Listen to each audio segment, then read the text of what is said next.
Hello, everyone. Welcome to week 3.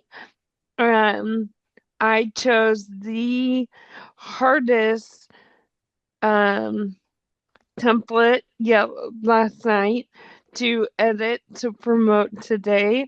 And so I feel like I've typed our star-studded lineup a million times.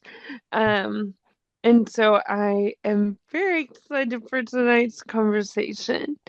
And before we let Jonathan introduce himself, we have a short surprise for everyone.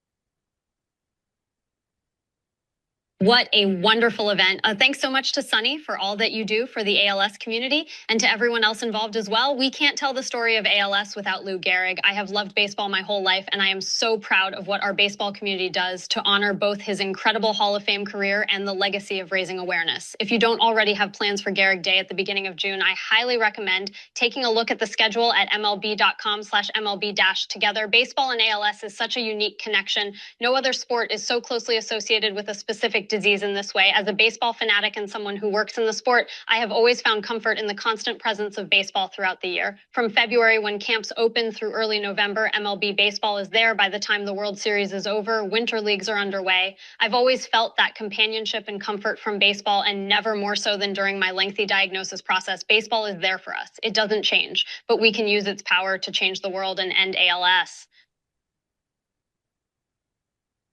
So that's my friend Sarah. A She's wonderful part event. of, Thanks so much to Sunny for. I wanted to start again. Sorry about yeah, that. she has a lot to say.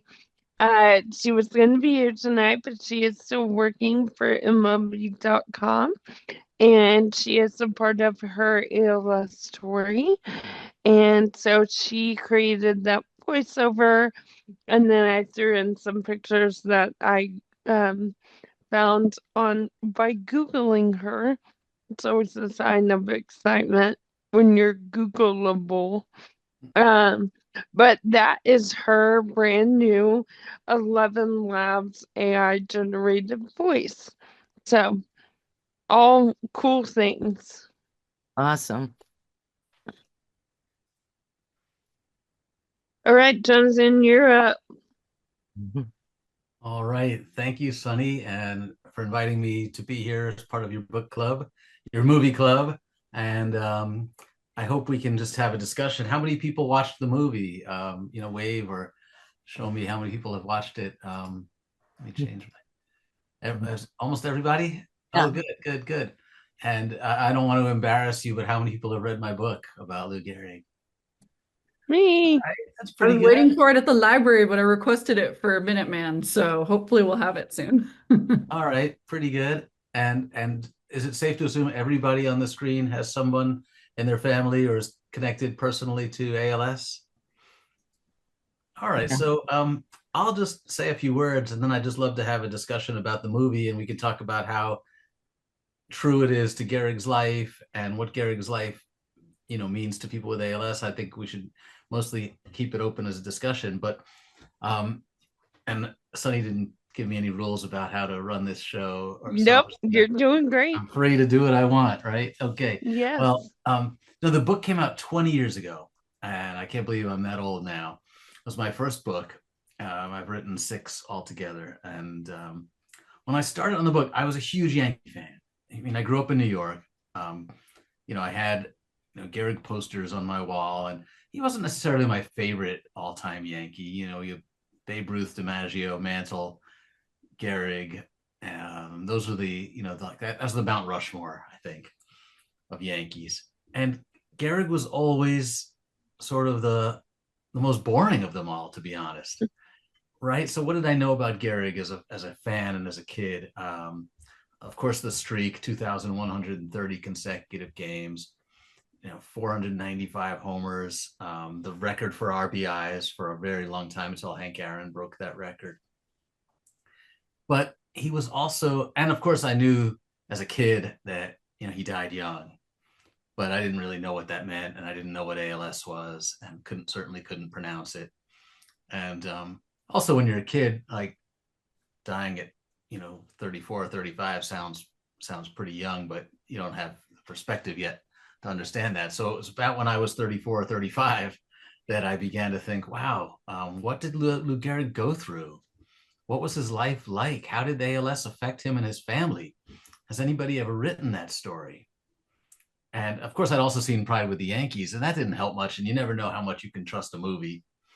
So I began to think, I wonder if I could tell the story of Gehrig's life and how he handled ALS. And that's what really got me interested in trying to write a book. And I remember I said to my wife, I think I want to try to write Lou Gehrig's biography. And she said, well, I only see a couple of problems. You're not a biographer, and you don't have anybody's permission. Like, don't you need permission to do that? And I said, I have no idea. But let's find out. And what I discovered, what I figured out pretty quickly, is that I could tell the baseball part of the story. That was easy.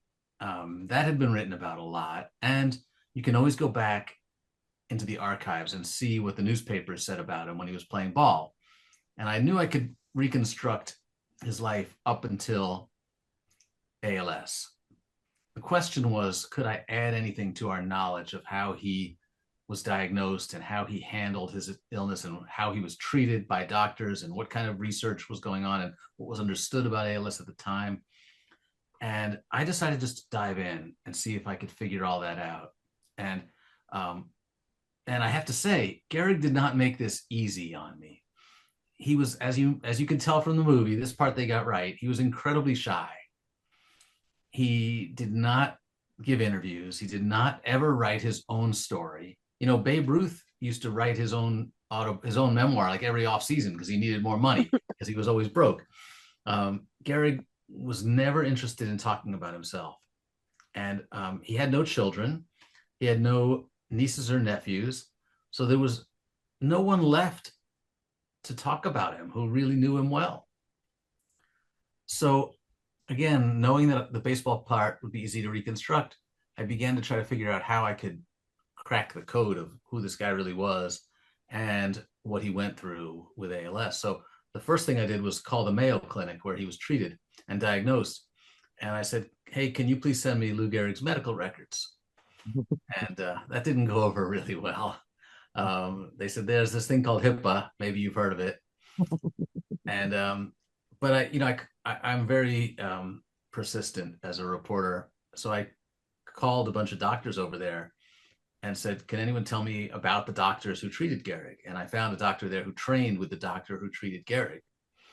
And he told me all about the doctors who treated Gehrig and how, and he knew sort of his principles, and he knew, how what he looked for when he diagnosed patients with ALS. And I researched the history of ALS, and, there weren't very many doctors in the United States who specialized in neurology in the 1920s and 30s. So doctors, Gehrig's doctor at the Mayo Clinic was one of the very few, and his own mother had died of ALS. So he certainly knew what to look for when Gehrig came in the office. But anyway, I continued my search for information. The doctors, I asked some of the doctors at Mayo Clinic, have you seen Gehrig's medical records? And they said, yeah, I was curious. I looked through them, and I said, anyway, you can slip me a copy of that? No, but I did. One of the doctors did say that, he would be happy to read my book for me before it was published and tell me if I got anything wrong. And that was a step in the right direction. At one point, I actually worked with a legislator in Minnesota to try to get Gehrig's medical records released because he has no family. If his children or grandchildren were alive, they could have asked for the records and shared them with me if they wanted to. But because there's no one in that position, this legislator in Minnesota actually filed a bill saying that it was in the public interest to release Gehrig's medical records because the world needs to know, about what he went through. It would be helpful to patients with ALS to understand more about the man the disease is named after. And that didn't go anywhere either. But I persisted. And one of the things that's helpful to a researcher working on a book about a baseball player is that his memorabilia is collected. So I was able to find stuff about Gehrig because people saved his, signatures that were on checks or on contracts any letters that he wrote. So one day I went to the home of a baseball memorabilia collector who had all of the auction catalogs for every baseball memorabilia auction going back 20 years. And I flipped through every page of every auction catalog. And on one page of one auction catalog, I found a letter that Gehrig wrote to one of his doctors at the Mayo Clinic. And I blew it up so I could read it. And it was just a few months after his diagnosis, and he was reporting to the doctor on his condition. He was saying that he felt like he was having some trouble with his thumb, but his weight was good. He put some weight back on. He said he was trying to give up cigarettes. And I thought, oh my God, this is what I've been looking for. This is the next best thing to having his medical records, letters to his doctor. So I got the doctor's name and called his children, and they didn't know anything about these letters. And then I called the auction catalog company and said, can you tell me who bought those letters? And they said, no, we can't do that. That's private information. But they agreed to forward a letter. I wrote a letter to the auction house, and they forwarded it to the owner, but he never responded. So now I'd made up my mind that I wasn't going to write this book unless I found those letters, because this could be the key, right? This could be the first true insight as to how Gehrig dealt with ALS. And I spent 6 months trying to track down those letters. Eventually I just started calling every baseball collector in the country. And I must have called 100 of them before I finally got a lead. One guy said, oh, I bid on that. And I remember the name of the guy who won it. It was something like Ansel or Ansel. He remembered the name of the person who won. So then I Googled baseball collector Ansel, and I found the guy, and I called him and I said, hey, did you buy those letters at the auction? And he said, yeah, I did. I said, well, I'm writing a book about Lou Gehrig, and people are still being diagnosed with ALS every day, and they don't know what Gehrig really went through. And these letters have a chance to really reveal an important piece of history. And frankly, someday you may decide to sell them. They could be split up. They could be cut up into little pieces for the auction, for the autographs, and his history will be lost forever. And I have a book to write, and I can't do it. I won't write the book. I'm not even going to try to turn it in if I can't see these letters. So I'm wondering if you'd be willing to share them with me. And he said, yeah, sure. Just like that. There were 200 letters. Oh, wow. And they were carbon copies of the doctor's letters as well, because he would dictate them to his secretary, and the secretary kept carbon copies. So the doctor had all of Gehrig's letters. He had letters from Eleanor Gehrig as well, and he had his own letters. So it was an absolute goldmine. And for the first time, really, I was able to chart step by step what Gehrig went through with ALS, how his body was responding, the treatments he was trying. He tried all kinds of experimental therapies. He tried injections of histamines. He tried massive injections of vitamin E. He was part of a clinical trial, a study on vitamin E that was actually published in a scientific journal by a doctor out of New York named Israel Wexler.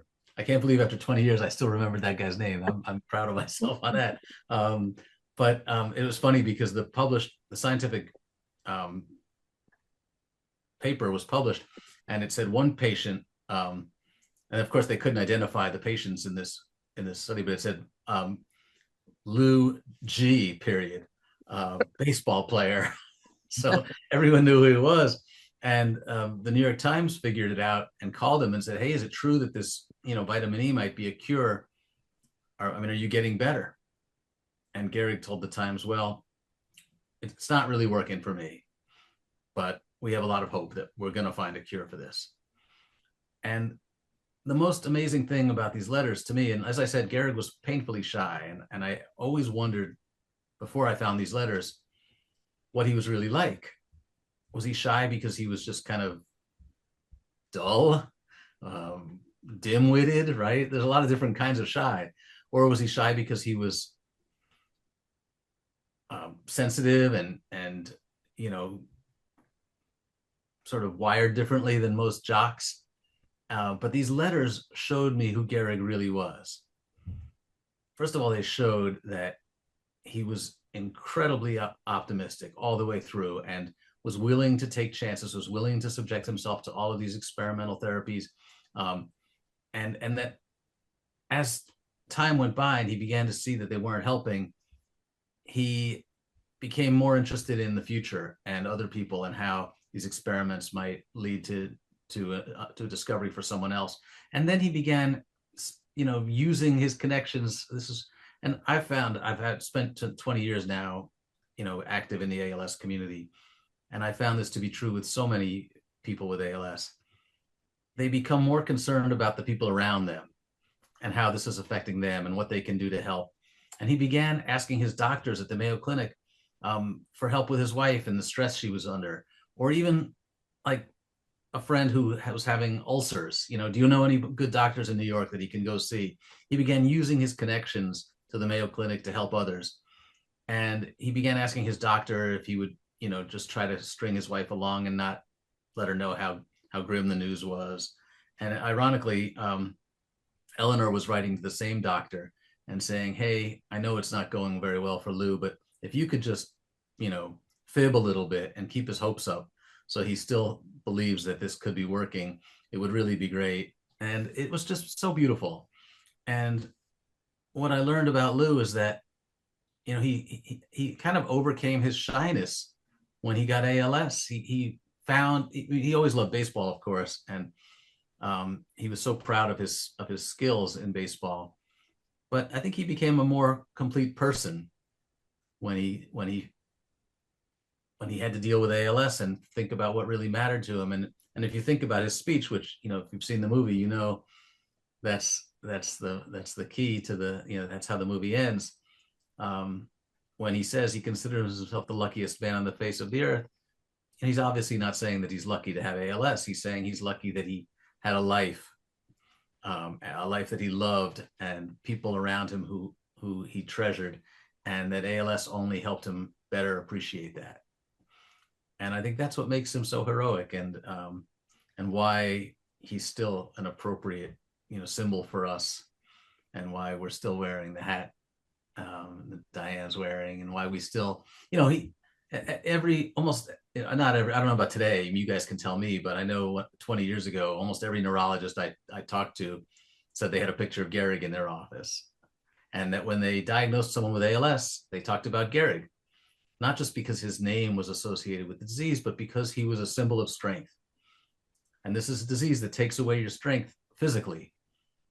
But Gehrig reminds us that it doesn't have to take away your strength psychologically, and that we can even get stronger with this disease. So that's the story of how I came to be a spokesman for Lou Gehrig. And ironically, as I said, he has no family. I feel like I have that honor of representing him now. And sometimes, like, the Baseball Hall of Fame will be having a Lou Gehrig event, or they dedicated a new statue for Gehrig, and they invited me, and they invited Roberto Clemente's family. And what an honor it is to be, considered and, a spokesman for this great man. And I think that the fact that he's a spokesman for this people fighting ALS is a great honor for all of us. And he helps remind us about what people with this, with this unfortunate diagnosis can still do to make the world a better place. So I'm happy to talk about the movie too, but I just wanted to Yeah, give. that's what I was gonna ask, if you would parlay kind of into what you talked about in the book. As far as, I didn't know Gary Cooper couldn't swing a baseball bat. I thought Yeah, that was like anybody can swing a baseball bat, but yeah, just I thought that tie-in was really interesting. yeah. So the Gehrig movie came about because Gehrig's speech played on newsreels.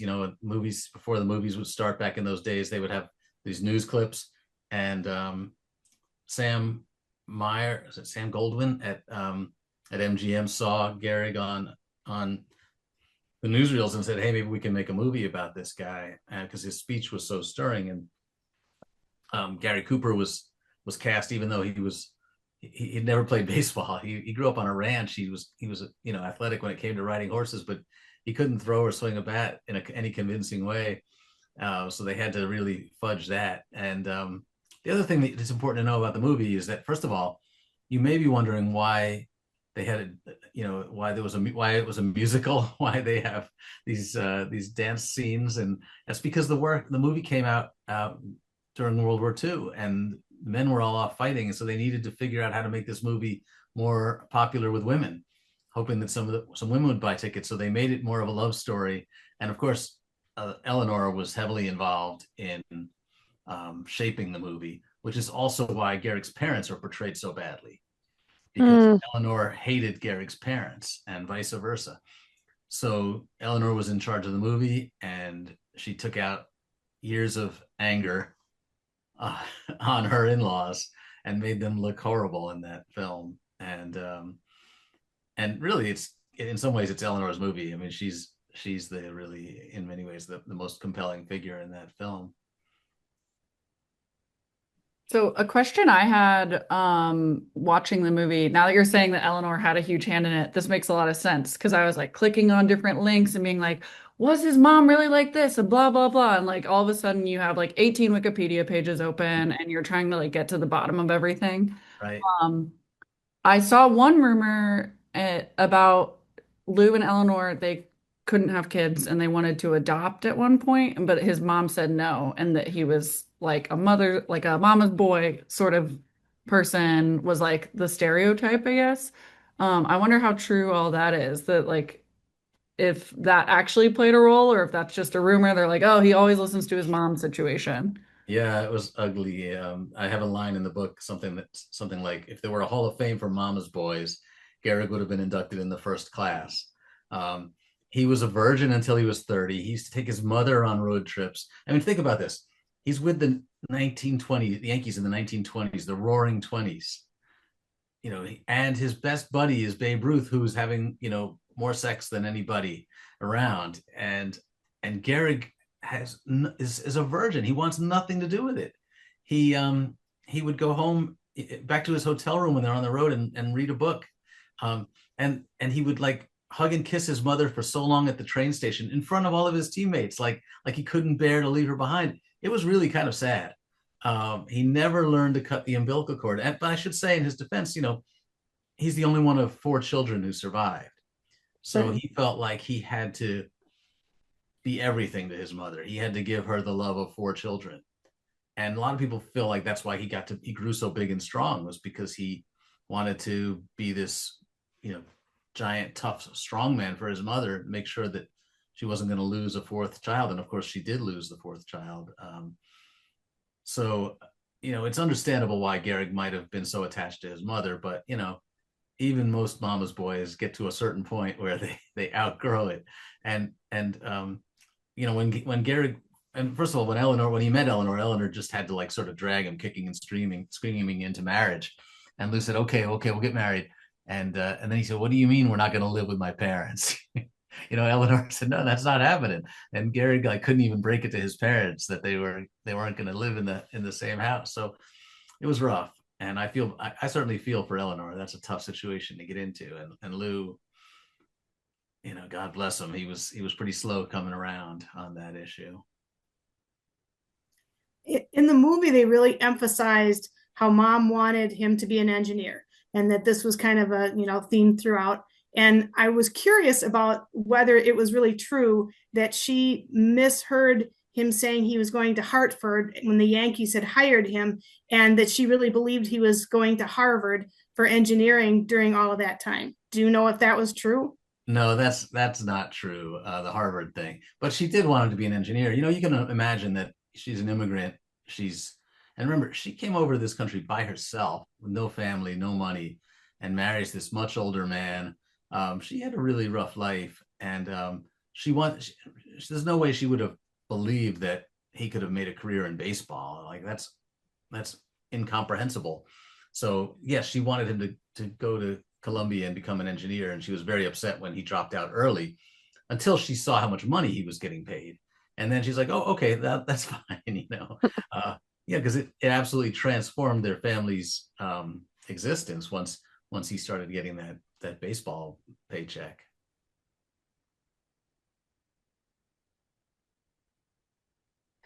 Do you know? So, like, I have two ALS clinics. One of them is solely a MDA, Lou Gehrig clinic.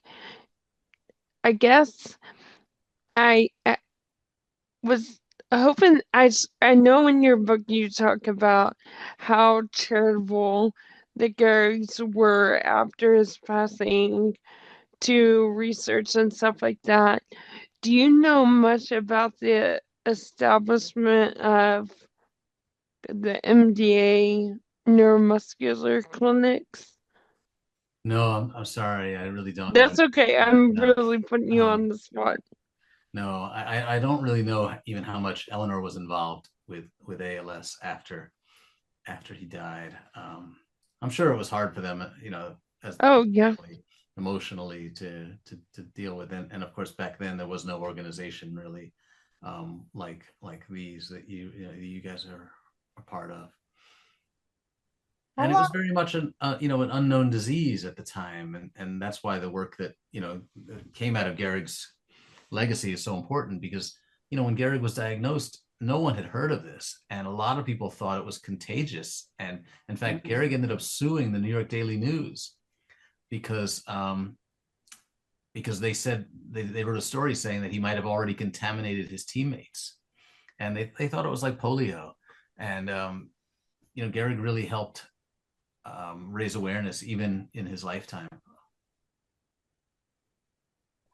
I was going to ask, how much was really, I mean, not that, we know definitively that much now, but how many people were diagnosed at that time or, knew anything about ALS? Yeah, I can't remember the numbers on how many were diagnosed. I'm guessing a lot of diagnoses were missed because, as I said, there weren't very many neurologists practicing. So they probably missed a lot of the diagnosis. But I'm guessing the number of cases was probably the same as it is today.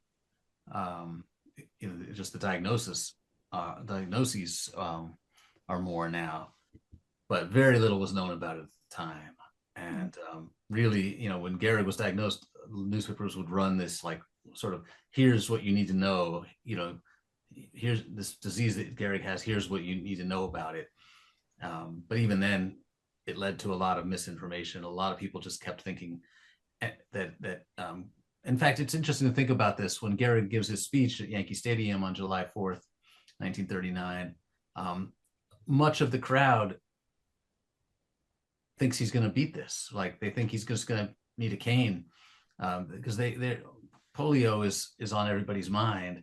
So they just assume and the newspapers kept calling it poliomyelitis, saying that it was a form of polio or similar to polio.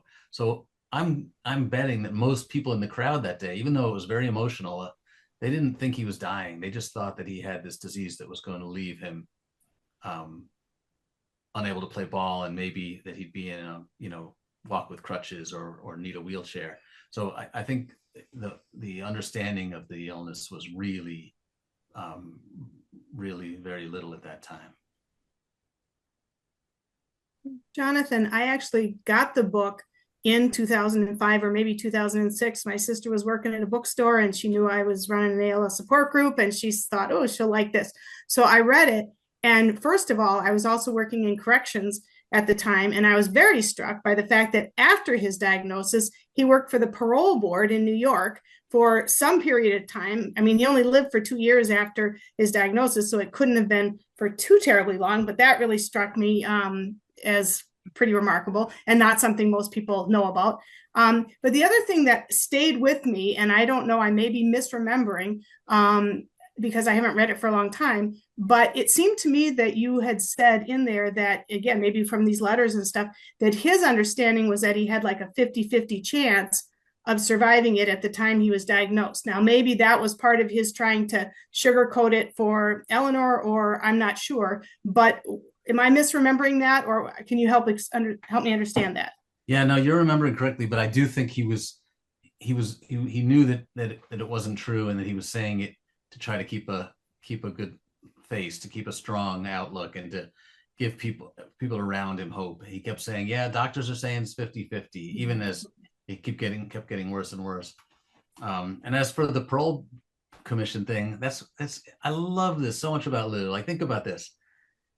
He leaves the Yankees, he travels with the team for the rest of the year, and afterwards the Yankees offer him a job just being sort of a delegate, like come to the ballpark, shake hands.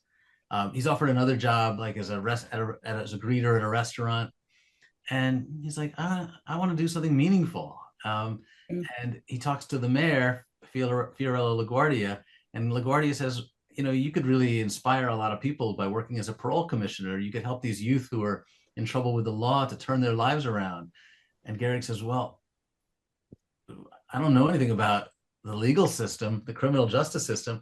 Give me some time to read up on it. And he goes to the library and he starts taking out books, and he says, okay, I think I can do this. And he takes this like desk job. He's in the office every day. He's meeting with kids who have been convicted of crimes, and he takes it really seriously. And he keeps going until, even as the ALS really gets worse, and he can't sign his papers anymore. He has to stamp his name on everything, and he loves this job and loves the responsibility of it. And only when there was an elevator strike, the elevators back then had people that operated the elevators, and the elevator operators went on strike, and Gehrig couldn't get to his office anymore because he couldn't walk the stairs. And that was the end of his career as a parole commissioner. But it's, again, just another great example of his character. Wow. I thought it was really interesting, like where in your book he's gone to Mayo, they're figuring out kind of some of the stuff, but he's still going and playing. He's still making contact and Yeah. cinching down his bats and stuff, and I'm like, I mean, I was diagnosed 10 years ago, and I was always coming in. I can remember just like face planting because I was doing two things at once a lot. Right. And like just reading that or in that part of it, and like, what? Like 10 years ago, I couldn't get out and ran the free faces on, a baseball diamond on a Sunday home game, much less like been able to stand in and pretend like I can still be there, much less hit the ball, catch the ball. Like, that's just insane. Yeah, and I guess, everybody goes through a phase where they start to notice something's going on with their body, but they don't know what it is, and they assume it'll pass.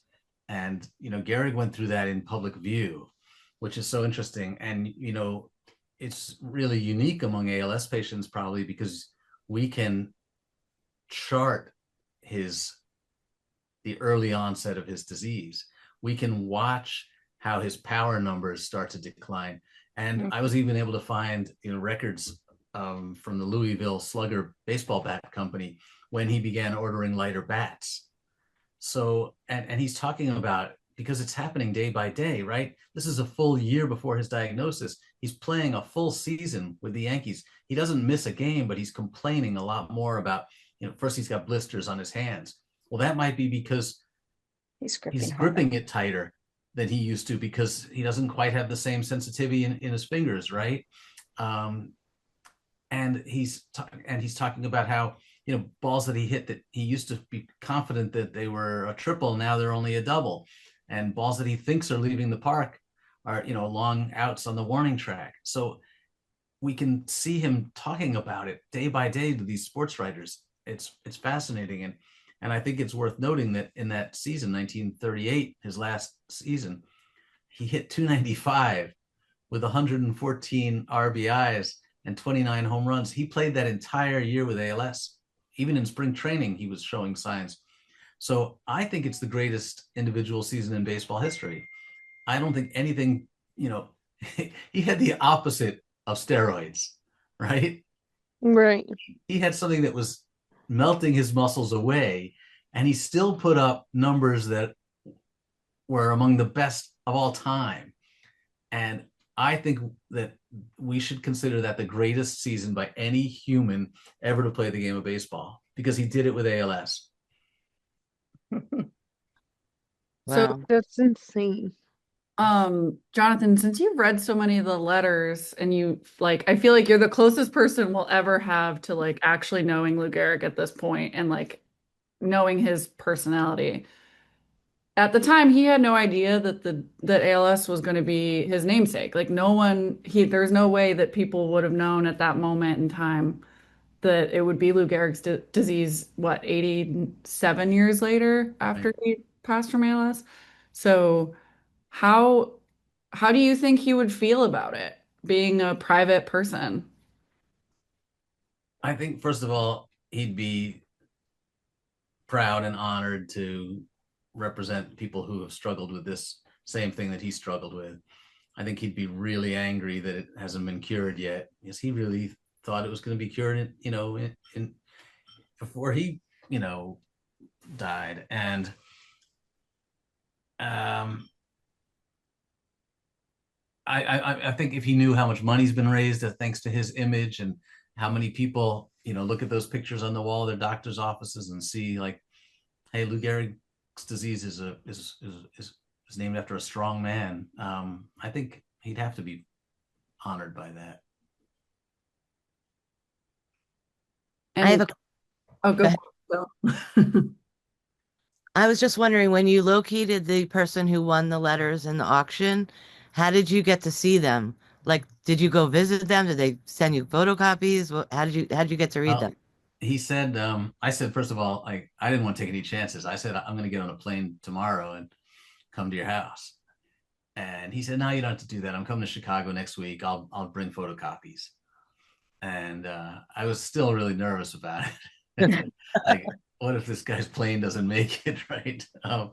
But he came the next week, and then I visited him at his home and saw the original copies.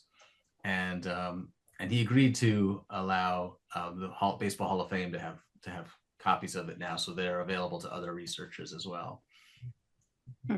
Cool. Was he just like a collector, or Yeah, he's a collector.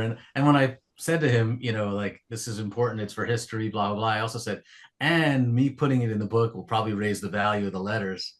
And I think he paid something like $35,000 for the letters, and he ended up selling them for like $500,000. Wow. So I He said, sold where's them? my cut? I deserve an agent's fee on that, but I didn't get Who one. did he sell them to? I'm just another collector. Wow. Baseball collectors are insane. yeah. It's America's pastime. I Right. mean, it's been there longer than just about anything else. Yeah. So Um, just before this, I came across this amazing interview that you did in early 2021 with as a representative from Cooperstown. I put the link to it in the chat, but it was right in advance of the first Lou Gehrig Day with Major League Baseball. And, so you were talking about your book and your expertise about Lou Gehrig and everything. And I'm just curious, from your love of baseball and everything, and other people as well, kind of what impact do you feel like the passage of the agreement of MLB to honor Lou Gehrig every year on June 2nd has had on ALS awareness, and just on kind of bringing him back into the conversation around ALS? I think it's huge, and I'm so glad that MLB did it. It's something that I started speaking to people at Major League Baseball about, as soon as my book came out. Not that I have any influence. Obviously, it took another 20 years, and I had nothing to do with it. Like a lot of great ALS activists really picked up the ball.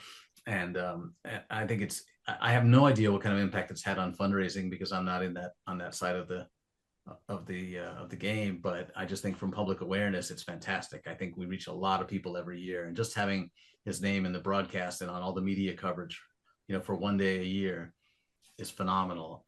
And Major League Baseball has a really huge marketing reach, and I think that they use it, they don't overdo it. There's obviously Jackie Robinson Day, and now there's Lou Gehrig Day, and there's a few others. I think they do a breast cancer awareness day, but the fact that Gehrig is added to that pretty short list is really great. I think, at least from my perspective, it's had a big impact already. And there's a question in the chat from Jessica asking what was his condition just before he died. Well, he lost a ton of weight. He was having a lot of trouble speaking and swallowing, and in the end, it was just that he could no longer breathe. And they didn't have the kind of respirators that they could have probably prolonged his life somewhat today. But yeah, it was really just eventually that it was, I think it was a pretty classic case of ALS. It started in the lower extremities, and then the outer, the fingers and the hands. He had the foot drop, and he had the weakness in fingertips. He couldn't open a ketchup bottle, couldn't handle the keys to the door. Those are the early symptoms. And then, more muscle loss, and eventually the speech and the breathing were the last major symptoms, as far as I could tell. I thought it was interesting. I didn't know that about Dr. Wexler's mom, but that makes sense why he understood what it was and why he was able to um, point it out. And obviously, we have the benefit of hindsight as far as being able to describe the disease. But I think you did a really good job of, like, did he say this because A, he didn't know, B, he was hopeful, C, he was putting on a good friend, or D, all of the above? And there were so many examples of that throughout your book, and I'm assuming a lot of that was from reading the letters and turning them into a story versus a textbook. Um, but I appreciate you not coming in and saying this is how it was. There's no room for argument. Like, I think it really, you did your homework and you did his story very do justice on that. Yeah, one of the things that we have to keep in mind is that letters aren't always honest, and we don't know what someone's really thinking when they're writing a letter. Sometimes they're putting on a brave face.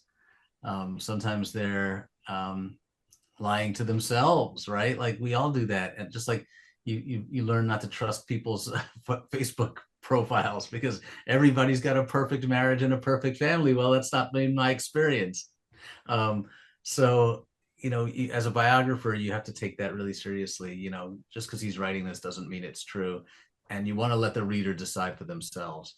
So if Gehrig is saying 50-50, doctors are saying 50-50, you read his words and you read what's happening to his body and you decide if he really still believes that there's a 50-50 chance. I want to trust my reader's intelligence to make their own judgments on stuff like that. So I was surprised when watching the movie how many people in the baseball community were in the film. Like we had been talking, our team earlier today before I had seen the movie, and had only seen the movie poster about how like well cast it was and how Gary Cooper really looked a lot like Lou Gehrig. And I didn't say, and I'm glad I didn't because it would have sounded stupid, but in my head I was like, oh, and the guy who plays Babe Ruth looks just like him. And then later I was like, oh my God, it is Babe Ruth. There are several of them actually, which was Ah, really kind of nice. and in the journalism community too, it's really cool. Yeah, I think Babe Ruth kind of steals every scene he's in. He's just got a really Typical. great charisma, even on the screen. It really makes you wonder what he must have been like in his prime, just how charismatic he must have been. I just can't imagine being cast in, okay, so we're going to make a biopic of Glennis's life, and I'm Sunny, who she hangs out with via Zoom in the month of May for the last 4 years. Like, I can't imagine coming back and having to pretend this man is my friend that's died, and Yeah. like reliving it all over again. Yeah. Yeah, yeah, that's a really good point. I hadn't thought about it that. I found it funny that, and I think it's just because now that we're in this field, we see things a little bit more clearly than if we weren't living this life on a daily basis. But in the movie, the fraternity that he's in is not actually the fraternity that he was in. Because I looked at the nameplate in the back of it and I was like, oh, wait a moment, that's not the fraternity that Live Like Lou's fraternity. So found that kind of funny because, had we not been living this life now, we would not have even looked at the fraternity name. But all of a sudden I was like, wait, that's not it, number one. I was like, oh, okay, that was interesting. And the other thing that I found odd is that we have this beautiful speech. And granted, I understand it is a long speech that Lou Gehrig spoke that day. And it's a 2-hour film. I give you that. But, it's a film, but it's a beautiful speech. And I just felt like it really needed to be said more of its in entirety. And they really took just some bits and pieces of it. And I feel like they did a little bit of a disservice. Like it really needed to have a little bit more of the original speech in it. And I was kind of a little bit bummed about that, you know what I mean? But yeah, it was great. I really enjoyed it. And I think I enjoyed the fact that Gary Cooper is usually this really, known as a big, strong guy in the Hollywood films. And he portrayed him so well because he was so touching and caring. And that's just not what Gary Cooper's known for. Yeah. So I mean, it was over and I was crying because I was crying because it's ALS, but I was crying because he was really touching and it was just, oh, it was great. I really enjoyed it. Good movie, Sonny. So another question that I had, sorry, I had like 20 questions on deck to ask you, so I'm going to try and get these in before we run out of time. Sure. But if you could direct a film now about Lou Gehrig, like we saw this angle from like more of the romance and a little bit of the family, more of the romance, less of the baseball career. Like we got the montages, but what would your Lou Gehrig film be like? What are the highlights you think that people really need to know about him? Wow, that's a really tough question. And I will tell you that there's been work on. At first, it was a TV series that was in the works, that Lorne Michaels was producing and Peter Farrelly was directing, and now they're talking about trying to make it a movie again instead of a TV series. And Lorne Michaels wants Glenn Powell to play Lou Gehrig, which I would be very excited about. But who the hell knows? It's Hollywood, and you can't get your hopes up about these things. People talk a lot, and nothing ever happens. But I would just like to see a movie made that shows the more of the relationship between Lou and Eleanor. I think it's such a fascinating relationship. I talked about the mama's boy stuff before. She's a really strong woman, and their marriage is really complicated. And they both get married pretty late in life, and they never have kids. And Eleanor was kind of a party girl, and Lou was this sort of stick in the mud. And I just think their relationship and their marriage is fantastic. And I think that's I don't think we need a movie that just shows him struggling with ALS. That's obviously the sad and important part of it. But I'd like to see something that fleshes out that relationship more. And I also think the relationship with Babe Ruth is really fascinating too, because they clearly were really great friends, but they couldn't be more different. And there's rumors, of course, that Babe slept with Eleanor before she married Lou, which certainly makes things interesting and complicated. Was that in the letters? No, they didn't talk about that in the letters at all. When you were writing this book, there's a ton of June dates as far as I can tell. Did you have to keep everything like on a calendar somewhere? Like there's his diagnosis date was in June. His he passed in June, obviously. He died 16 years to the day he replaced Wally Pipp Yeah, he was on born the in June. Yankees. born in June. Babe Ruth retired in June. On June 2nd, I found out. So I don't know how they would feel dynamically with Lou Yeah, Gehrig, right. his retirement day. But how did you keep everything straight when you were going through the book, and what was your process like that way? I don't even know how I kept it all straight. Back then, I didn't have everything on the computer. It was all in file folders in a file cabinet. It was just, the internet was around, but it was in its baby days. So I was still doing it the old-fashioned way.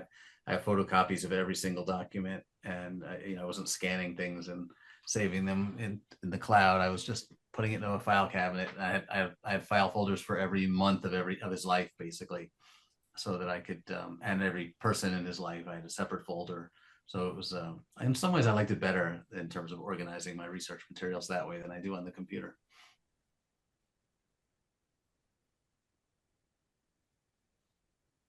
I thought it was funny the list you would put together of all the things they gave him when he retired. Yeah. Like, and having only ever seen the movie or heard the speech, like, I never thought about him getting a plaque or a trophy, much less a serving tray and Fishing rod. all, Yeah. yeah. Yeah. It's, Baseball was still like a charming game. It wasn't a big business then.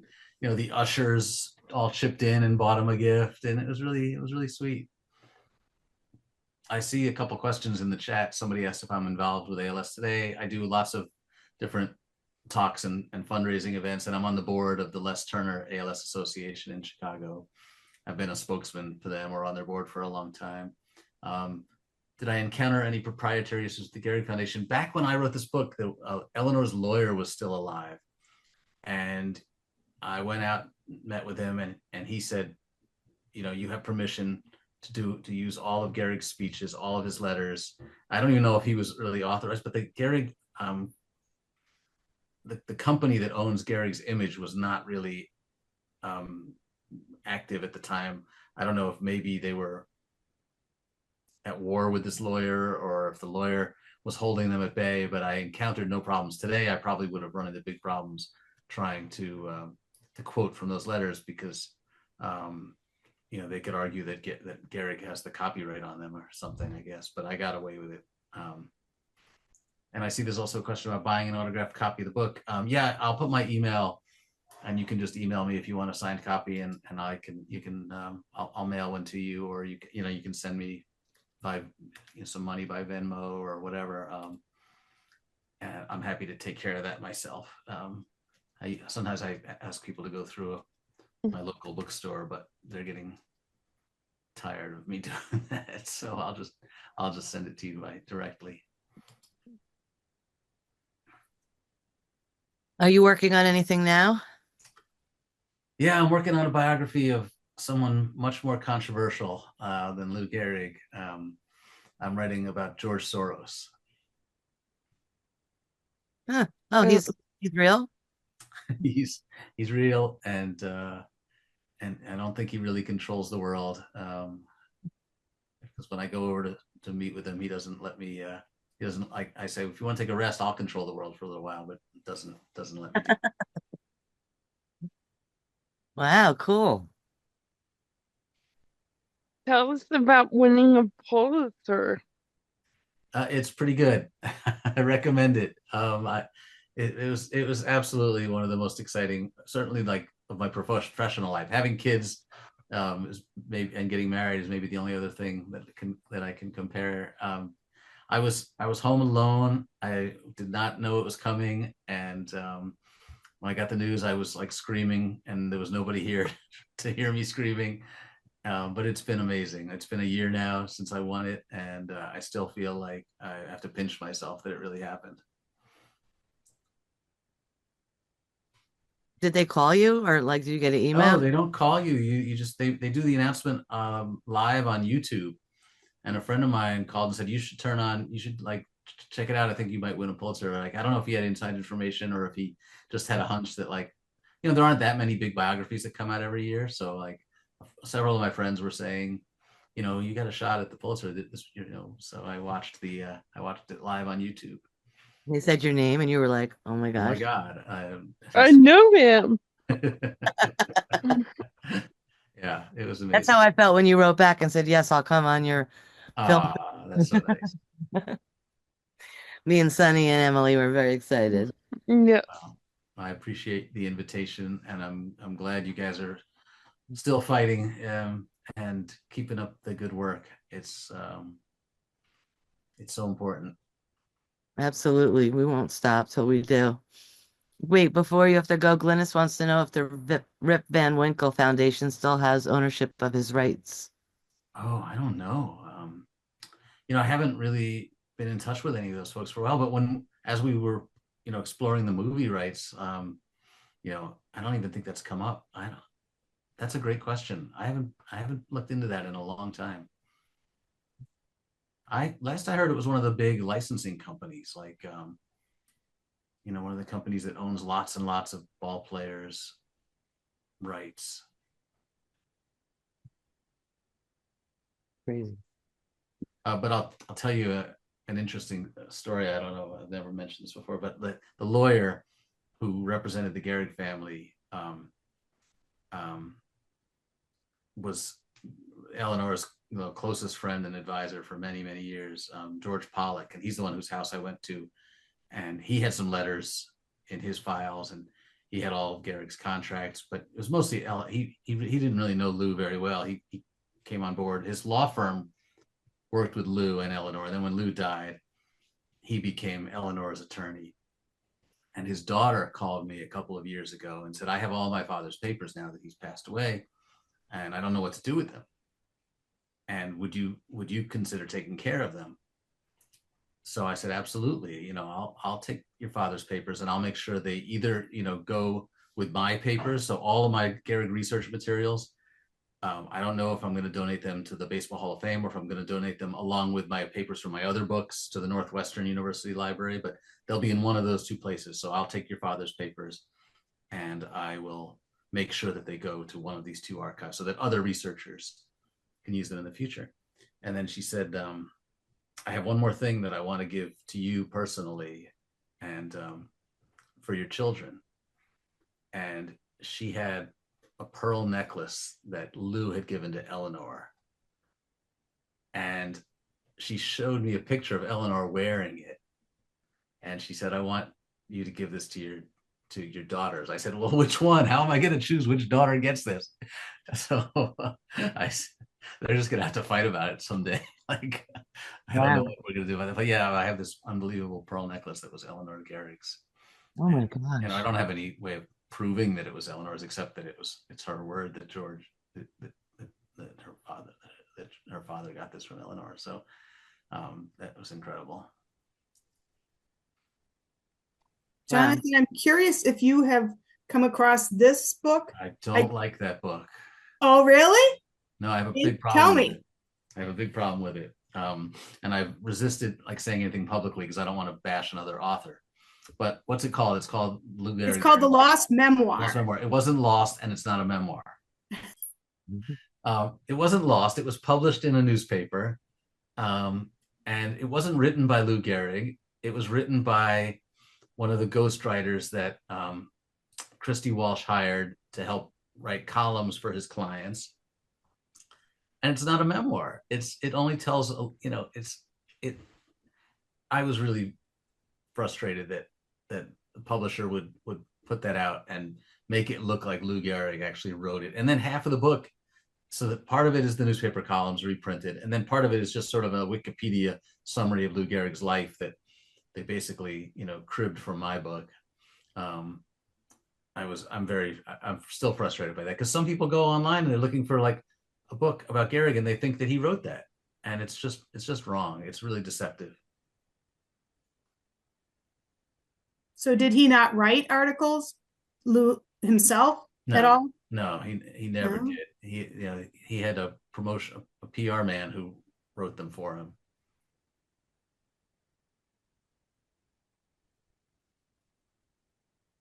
Sorry to be a downer about that one. Yeah. I love it. Interesting. Any Well, other questions?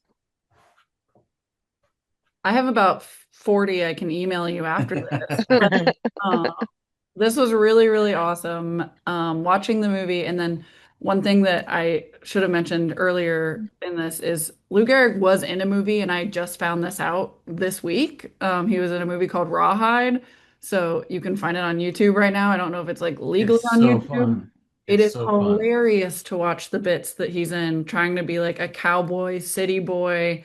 He had apparently never ridden a horse before. He'd seen horses, but he had never ridden a horse, and it is crazy to click through. And it's really cool to see more than just a clip of him running around a baseball diamond or like Yeah. standing in a dugout.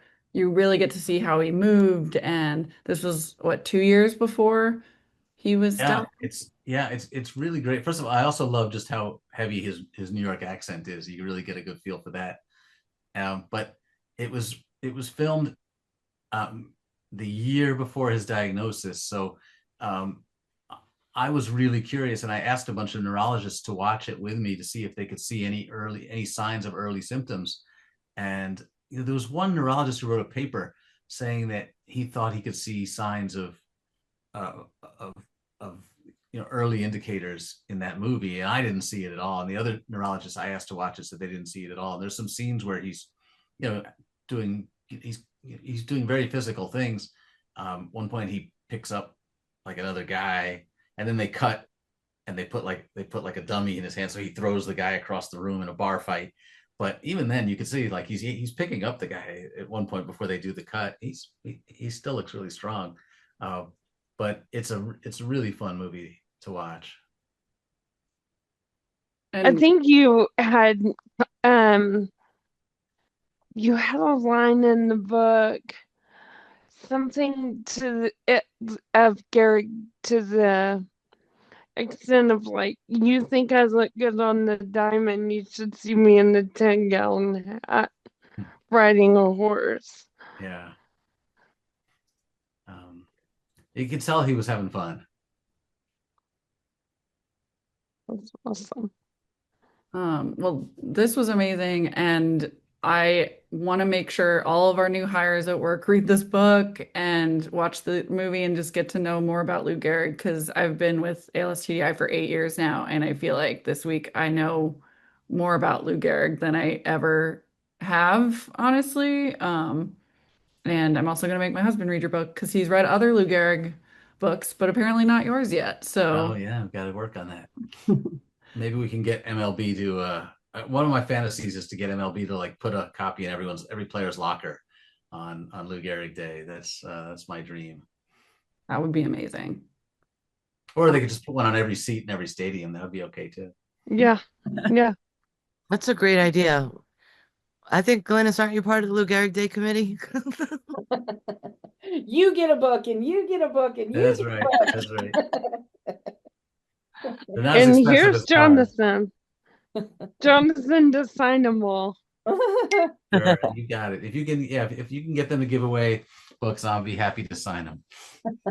A lot of signing, my friend. I can do it. All right, don't give us a goal. Right? Okay.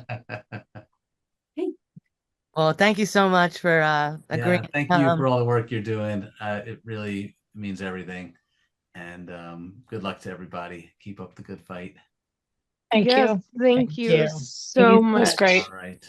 Thank Good night. you. We appreciate you. Good night. And we'll see you for the last week next Tuesday for Still Alice. That also has With Hop. and Hop will be on John Driscoll Hopkins. So Oh, good. Love that guy. yeah. No, Yeah. you should join us, Jonathan.